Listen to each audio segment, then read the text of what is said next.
Hello everyone, good to see you all, hope you're well. Now, I watched the movie Argo last night and I'll be honest, I was so annoyed that I kind of had to come on here and actually say something. It is a very sad fact that most people get their history from Hollywood rather than from historians. And, you know, while Hollywood tells great stories, it rarely tells true ones. And Argo is a perfect example of that. If you've not seen it, it's directed by and starring Ben Affleck. It won the Academy Award for Best Picture in 2013. And it is a classic example of how good cinema can still be terrible history.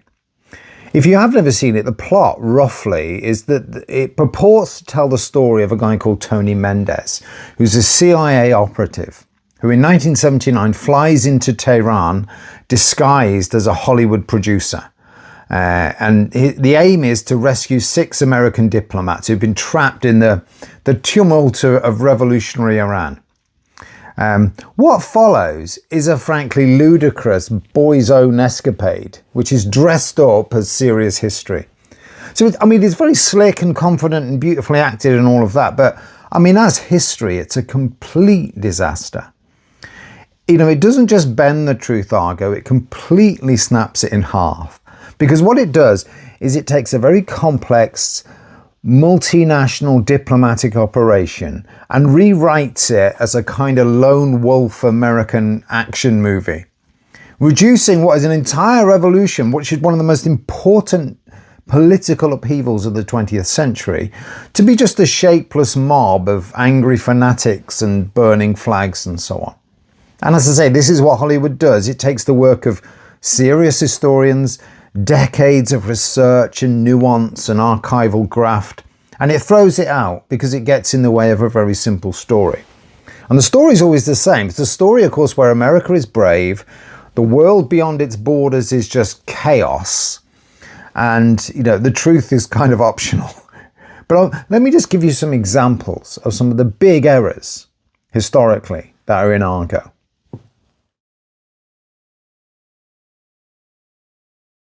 Now, in Argo's final act, the film transforms into a full-blown action movie. Revolutionary guards, Iranian revolutionary guards, discover the whole ruse and trying to escape, and they race to the airport and interrogate the group at the gate, and then end up chasing the plane down the runway in jeeps with guns raised and tires screeching and all of that, as the aircraft just lifts off at the last possible second to safety. Again, it's the kind of thing that wins Oscars, of course. You know, it's breathless and kinetic and perfectly engineered to give the whole thing a big kind of happy ending. It's also, though, complete fiction. The real escape couldn't have been more different. There's no chase. There were no guns. There was no last second phone call to Washington. There were no guards sprinting across the tarmac and all of this. The Americans actually arrived at Mehrabad Airport early in the morning. They passed through immigration and security without incident. They waited at the gate like we do on holiday, any other passenger, and then they boarded a Swiss Air flight and took off. Hollywood just invents this danger because, of course, it needs a hero. What was, a calm, well-planned diplomatic success, doesn't give you a Best Picture award.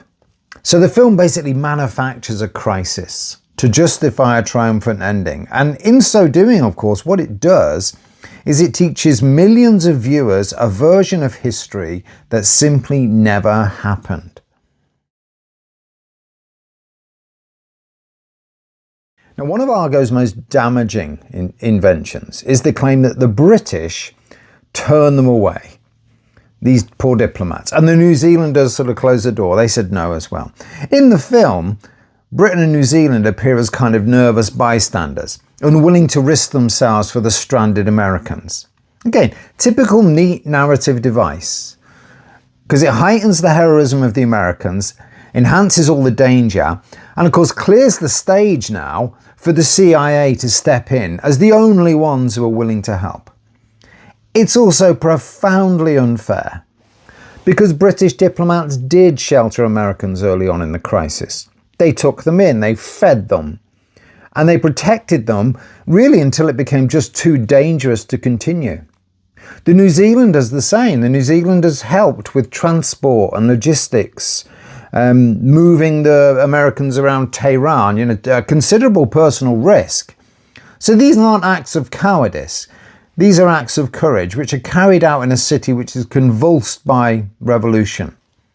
And this is such a terrible distortion that both nations, of course, publicly objected to their portrayal in the film. And who can blame them?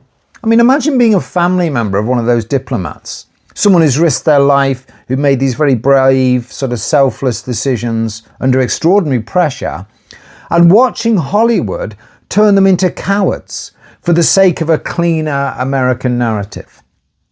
I mean, this isn't creative license, this is character assassination. And what Hollywood does, of course, it rewrites real people into villains or weaklings because it makes the American hero story cleaner. That's the idea. I mean, it's pretty shameful, this. And of course, once the film wins Best Picture, that lie, which is what it is, becomes the version of history most people remember.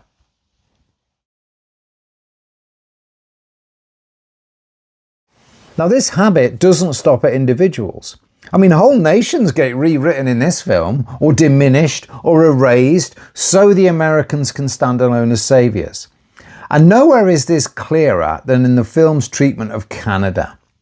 In the film Argo, Canada is a polite helper. It's a sort of supporting act. It's a friendly neighbour who offers tea and passports while the CIA masterminds the operation. Again, it's a very flattering story for American audiences. The CIA is the brains and Canada essentially as the help, really. But this is not a small distortion. I mean, this is the central lie of the film. Because Canada carried out this operation, full stop. Canadian diplomats sheltered the Americans, they fed them, they forged the documents, they coordinated with Ottawa, they liaised with intelligence, and of course also lived with the daily risk of discovery. The ambassador, who's a guy called Ken Taylor, him and his colleagues, they were the backbone of the entire effort.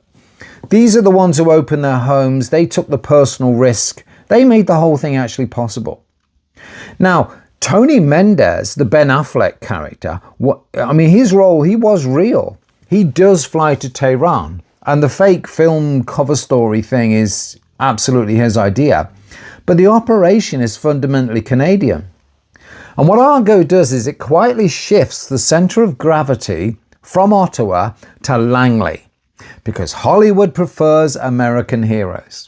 Again, this isn't a misunderstanding. The real events of this are very, very well documented. Hollywood just tells the version where America saves the day. So, with Hollywood, if the truth doesn't fit the pattern, the truth essentially gets rewritten. And this, of course, is how national myths are built. You downplay the Allies, you amplify the home team, and you let the Oscars do the rest. And suddenly, what was a Canadian diplomatic triumph becomes a CIA victory lap.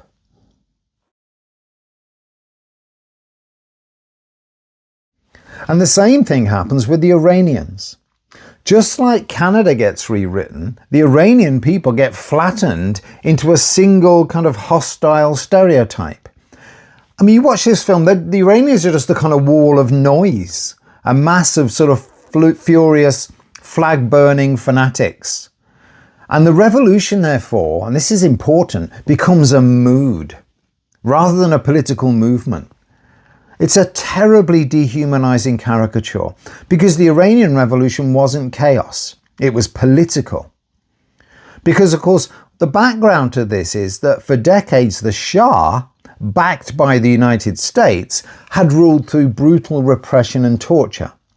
And in 1953, the CIA helped overthrow Iran's democratically elected Prime Minister, Mohammad Mossadegh. And that memory is there. That shapes everything that follows. So when the Shah is admitted to the United States for medical treatment in 1979, many Iranians believe that another foreign coup, like in 1953, is in the offing. And of course, where would you prepare such a coup? Well, as before, in the US Embassy in Tehran. So the embassy takeover isn't just random fury. It's a political act rooted in history, memory, and real fear. But of course, Hollywood, I say, reduces this entire society to noise because, of course, nuance, that slows the plot, obviously. It's easier to show a crowd than to explain a revolution. I think that's the point. And of course, the thing is, in history, when you erase context, it's a dreadful thing to do to get rid of context in history. Because you teach audiences to see a revolution as a tantrum, like a toddler, rather than a political movement. And you turn a whole nation, I say, into a stereotype. And of course, once a nation becomes a stereotype, its history becomes whatever Hollywood needs it to be.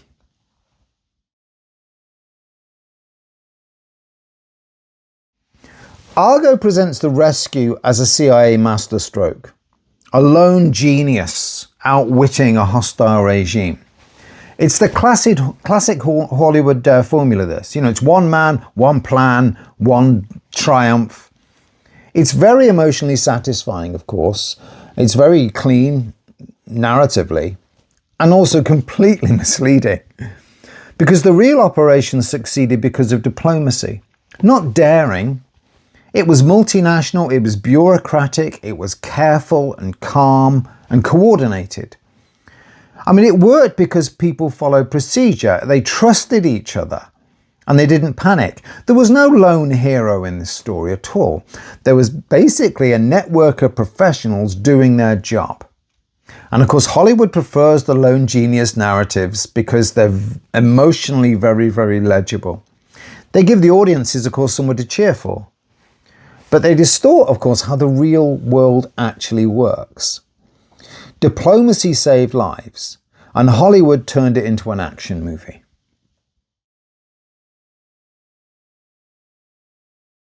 Now, Argo isn't just inaccurate, and this is the big problem. Argo is propaganda. Now, it's not the crude kind of propaganda, it's the Hollywood kind. A story that takes a complicated, morally ambiguous crisis and reshapes it into a comforting American myth. It reframes a crisis that's rooted in decades of harmful US involvement in Iran and turns it into a moment of American ingenuity. And of course, once you've done that, the truth doesn't stand a chance. This is how memory gets rewritten. This is how the past gets rewritten. So not through speeches or slogans, but through films that feel true because they're emotionally satisfying. Films that tell you the story that you want to hear, not the story that actually happened. So the thing is, the real rescue wasn't all this James Bond nonsense. It was something much rarer. It was real trust between allies and diplomacy done with patience and clarity. Which are qualities, of course, that feel increasingly scarce in our own world. Now, so don't get me wrong, Argo is a great film, but it's not history. It's the story that America likes to tell about itself. And of course, the world pays the price for believing it. Thanks a lot. See you next time.